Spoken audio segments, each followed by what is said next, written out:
My name is Layla. I'm 38 years old. I live with my husband Zeke and our 3 daughters. I've been estranged from my family for about 20 years now. I had parents and an older sister named Melissa. From the outside, we looked like a close-knit family. But the truth is, I was the one who felt isolated. I've always been shy and introverted, and I'm not particularly striking in appearance. I struggled to stand out and had only a few friends during my school years. On the other hand, my sister was outgoing and surrounded by friends thanks to her good looks. My parents seemed to be proud of her. They favored her over me in many ways. For instance, when we were shopping for hair accessories, I said, "I want the pink one." But Melissa threw a fit, saying, "I want the pink one too. It looks better on me than on Layla." My parents told me to give in, saying, "Let your sister have it. We'll buy you the blue one." Melissa always got new stuff while I got her hand-me-downs. Seeing my parents' favoritism, Melissa started treating me coldly. She even told me not to talk to her at school because she didn't want people to know I was her sister. That hurt. As I got older, I felt the disparity between us more and more. I decided that once I graduated high school, I would leave home for good. Melissa went to an expensive private college, and my parents struggled to pay her tuition.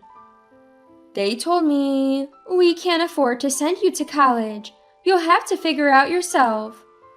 I had no plans to go to college, so I told them I would move out and find a job after high school. They didn't seem to care.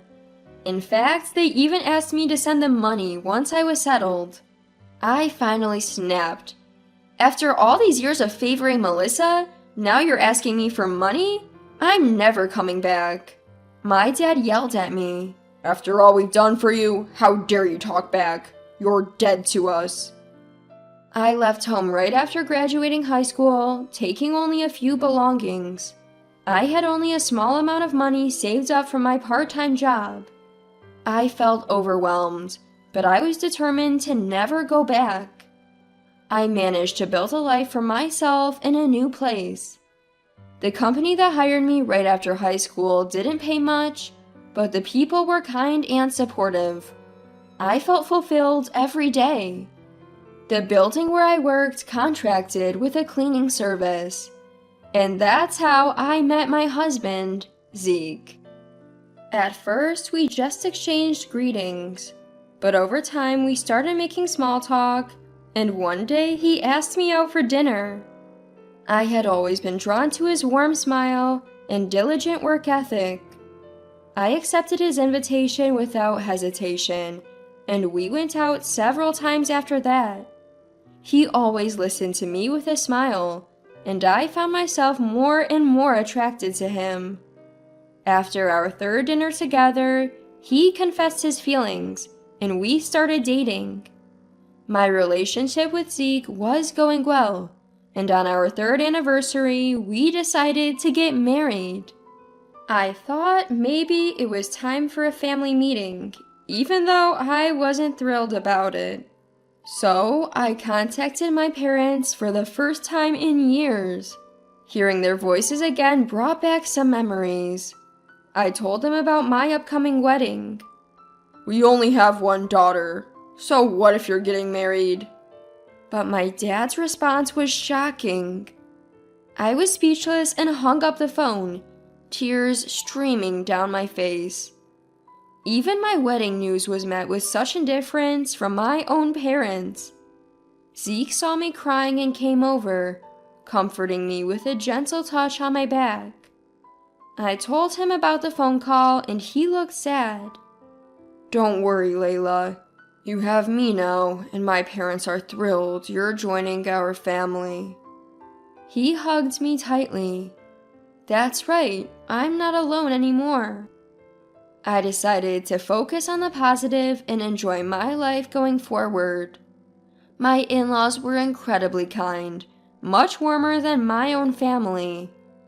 A couple of years later, our first daughter was born, and we were living fulfilling lives.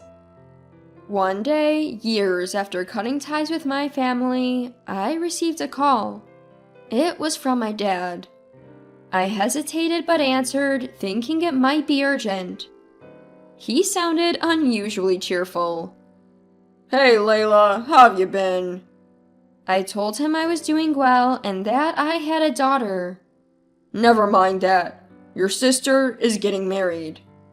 I was shocked that my news about having a grandchild was dismissed so easily, but I kept my composure. "That's great news. Congratulations." My dad seems pleased. "She's marrying a wonderful man, a businessman who owns several companies." Then came the unexpected invitation. "There's a wedding in 2 months. You should attend." I couldn't believe how insensitive he was.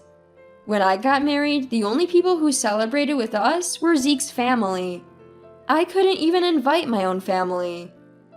"Why should I attend my sister's wedding when you couldn't even offer me a single congratulatory word on mine?" My dad replied, annoyed. "It would be embarrassing if her in-laws thought she had an uncouth sister who couldn't attend her own wedding. Make sure you come." He quickly told me the venue and date, then hung up. I was far from convinced, but felt somewhat obligated to attend. The wedding was scheduled at a hotel. Since our daughter was still young, I decided to go alone, leaving her in Zeke's care.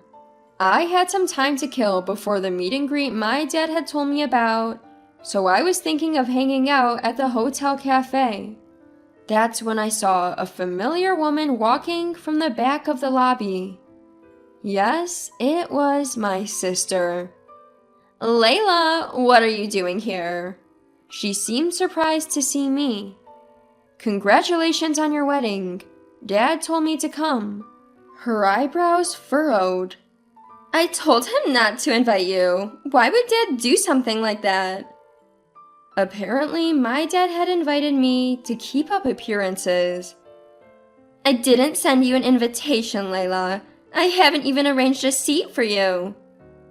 I felt sad again, being treated this way after making the effort to come. If I'm not invited, I'll go home. I left my daughter with my husband to be here. Please explain to Dad. As I was about to leave, my sister seemed to remember something. "By the way, Layla, you're married too, right? What does your husband do?" When I told her he was in the cleaning business, she scoffed. "Cleaning? That sounds dirty. Your house must stink like garbage. How can you stand such a man?" I lost my temper. "Stop insulting my husband's job. I'm very happy with my life. I don't want you or Dad interfering anymore. Never contact me again." She sneered at me. "I wouldn't want to be family with someone who smells like garbage. We're strangers now and will remain so. I won't bother contacting a stranger." I stormed out of the hotel, and only then did I notice my makeup was ruined by tears. I had traveled 2 hours to the venue, only to leave within 30 minutes. When I got home, my husband and daughter greeted me with smiles, and I broke down again. Seeing my face, my husband seemed to understand. "You're home, Layla. This is where you belong," he said, hugging me. Our young daughter smiled at me, and their warmth made me cry out loud. I hugged them back. I decided to forget about my dad, mom, and sister. My family is right here. That thought helped me return to my regular life. 10 years passed and I gave birth to 2 more daughters, making me a mom of 3. I had left my job after my first daughter was born, but returned to work at the same cleaning company as my husband when things settled down. One day, while doing a big year-end cleaning at the office, I came up with an idea for a cleaning tool. I casually mentioned it to my husband at home, and he loved it. The idea quickly spread within the company, and they decided to turn it into a product. I was actively involved in the project, and the cleaning tool, packed with insights from a homemaker's perspective, was a big hit. It became a hot topic online and in magazines, and for a while we couldn't keep up with the demand. The business grew so much that we decided to create a subsidiary for the manufacturing and sales of cleaning products. And guess what? I was chosen as the CEO of the new company. With strong support from everyone, the company has grown into a $10 million business. I'm busy with work, and sometimes household chores take a back seat. But my husband and daughter support me, and we're living a busy yet happy life. However, something happened that would change all of this. The other day, a TV segment featuring me aired. It was a 20-minute segment on a lifestyle show covering my background and how I came up with my product. Thanks to that, inquiries increased, and I was busier than ever. One day I arrived at the office and was handed a note with a callback number. Someone had tried to reach me. I thought it might be another interview request, but when I looked at the number, my breath caught. It was my sister. I had blocked her and my parents' numbers after the wedding fiasco. She must have called the office. Seeing my success on TV, she chose this moment to reach out. I was wary.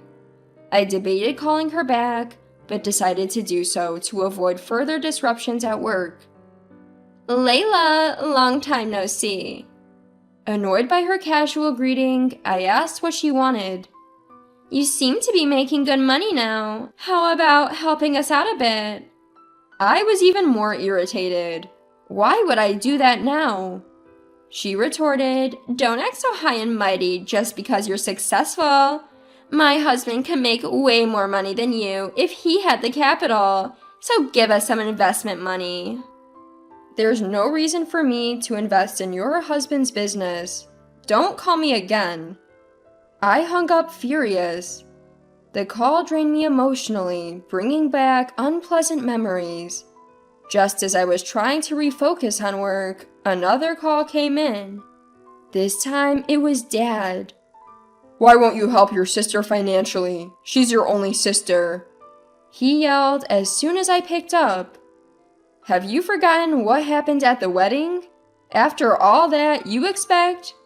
He cut me off. "Stop bringing up the past. That's why you're so gloomy." I was dumbfounded by his audacity. My family consists of my loving husband and daughters. You're not my family anymore. Goodbye. I hung up, ignoring his protests. I thought that was the end of it, but I was wrong. My parents and sister showed up at my office. The receptionist was flustered as she came to get me. "Showing up at my workplace is beyond inappropriate. Leave." But Dad said, "Come on, we're family. Let's continue our conversation from the other day." Not wanting to cause a scene at work, I contacted my husband and we decided to meet them at home. The tension was palpable as both families gathered. "I hate to be blunt, but you're here to ask for money, right? I don't have a single dollar for you." I took the lead. They laughed as if I was a joke. "We're your blood relatives, Layla. If you're making money, we have a right to some of it," my sister said, and her husband nodded. "With some financial help, I can run a business much more successfully than you." My brother-in-law spoke down to us. His rudeness on our first meeting confirmed he was cut from the same cloth as my sister and parents. "The only connection I have with you is blood. I have no reason to help someone who's essentially a stranger to me." I tried to keep my voice steady, but anger made it quiver. "Then let's stop being strangers from today. We'll be family again," my sister said almost mockingly. Just as I was about to retort, My husband gently placed his hand on my shoulder and stood beside me. Layla is already part of our family. We don't need you to be happy. In fact, aren't you the ones who need us? He spoke calmly but firmly, looking straight at my parents and sister. Shut up! You're just a janitor, right? Surrounded by garbage all day, and you dare to act superior? My husband is a businessman, not like you. My sister yelled, her face red. My husband replied, Don't belittle janitorial work. It's an honorable job that keeps our community clean. Zeke is the CEO of the parent company of my business. I added. My sister screamed in surprise. What? Layla, you never mentioned. I thought he was just a janitor. Seeing the shocked faces of my parents and sister, I couldn't help but laugh. He wasn't the CEO when we got married. It was originally his father's company. Their faces turned sour. My husband continued, And if your husband is such a great businessman, he shouldn't need our financial help. My sister and her husband tried to respond, but were at a loss for words. I took a deep breath and said, This is the last time we'll talk. We're fine being strangers. If you make a scene, I'll call the police. They glared at me, but my husband stepped in front of me and stared back. They left without another word. Later, my husband shared some surprising news. His company had business dealings with my brother-in-law's company. He decided to cut all ties. My brother-in-law came to apologize, but my husband didn't accept it. It seems that brother-in-law's company, which lost its business partners, was unable to survive and went bankrupt. Struggling with massive debt, my sister and her husband eventually divorced. Moreover, my dad, who had been receiving financial help from them, had prematurely retired without consulting anyone. Now he couldn't find a job due to his age. My parents' marriage was also on the rocks.